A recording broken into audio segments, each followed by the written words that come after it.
reformasi ini, terutamanya reformasi 2.0 ini sudah tidak relevan sama sekali, tuan-tuan dan puan-puan. Sebab Anwar Ibrahim buat benda ini hanya kerana untuk peribadi dia semata-mata. Dia ada kaitan dengan kes dia di Mahkamah Rayuan yang sat lagi saya nak huraikan. Apabila rayuan pendakwa raya yang dibawa ke Mahkamah Rayuan berkenaan dengan kes Anwar Ibrahim ini meliwat Saiful Bukhari, yang sebelum ini di peringkat Mahkamah Tinggi telah melepas dan membebaskan Anwar Ibrahim ini, tuan-tuan dan puan-puan. Pendakwa raya dia buat rayuan, dia pergi ke Mahkamah Rayuan.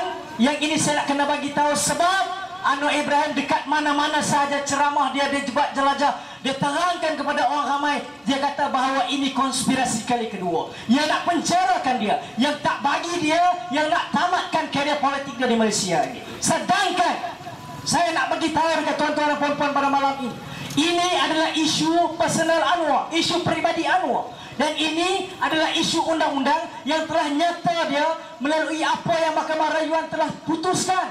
Nak kena terima, nak kena nilai semua dia. Tapi Anwar Ibrahim, dia senang. Dia bagi tahu, kata hakim ini semuanya komplot. Hakim skrip, dia kata ulang balik skrip yang dia kena dulu. Kes rayuan Anwar Ibrahim ni, kes liwat kedua dia. Apabila Mahkamah Rayuan memutuskan mensabitkan Anwar Ibrahim ini atas kesalahan Seksyen 377B, melakukan liwat terhadap Saiful Bukhari ini, dan sabitkan dia 5 tahun penjara, tuan-tuan dan puan-puan.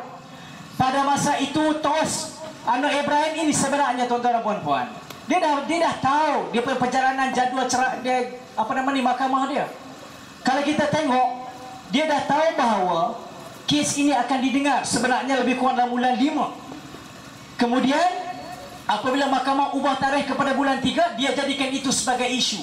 Dia kata tengok, mahkamah daripada awal lagi, patutnya bulan 5, bulan 6 dengar, dia pergi tarik awal. Sebab apa? Sebab dia kata dia nak bertanding di PRK Kajang. Tuan-tuan dan puan-puan, sebenarnya dia dah tahu awal benda itu. Sebab itu dia wujudkan PRK Kajang.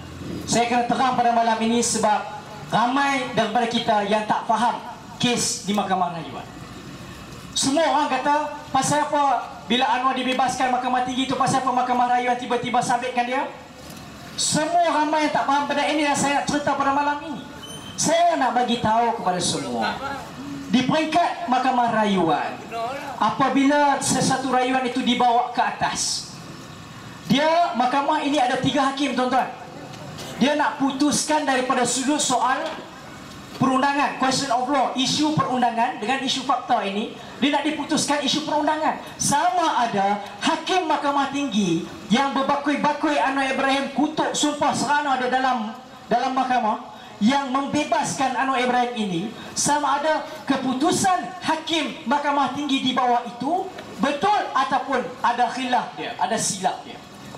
Maka setelah mendengar perbicaraan ataupun kita panggil pengujahan dia antara pendakwaan dengan pembelaan, yang mana tuan-tuan dan puan-puan, di peringkat rayuan ini semua, bila kita nak pergi ke peringkat rayuan, pada awalnya mahkamah akan arahkan kita untuk memfailkan hujahan lebih awal.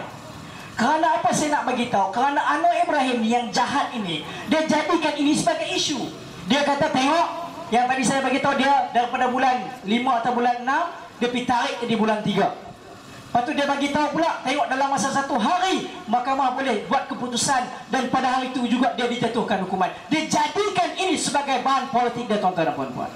Walhal siapa-siapa peguam pun tahu, kalau peringkat rayuan hari dia tetap untuk bicara, pada hari itu mahkamah akan buat keputusan. Dan kalau sekiranya disabitkan, maka hari itu jugalah jatuh hukumannya. Bila Anwar Ibrahim disabitkan, dia pun gila. Dekat luar perkara mahkamah tu semualah gila dah.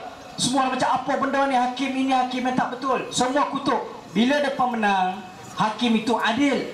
Bila dia kena, dia kata ini tak betul, konspirasi kata dia.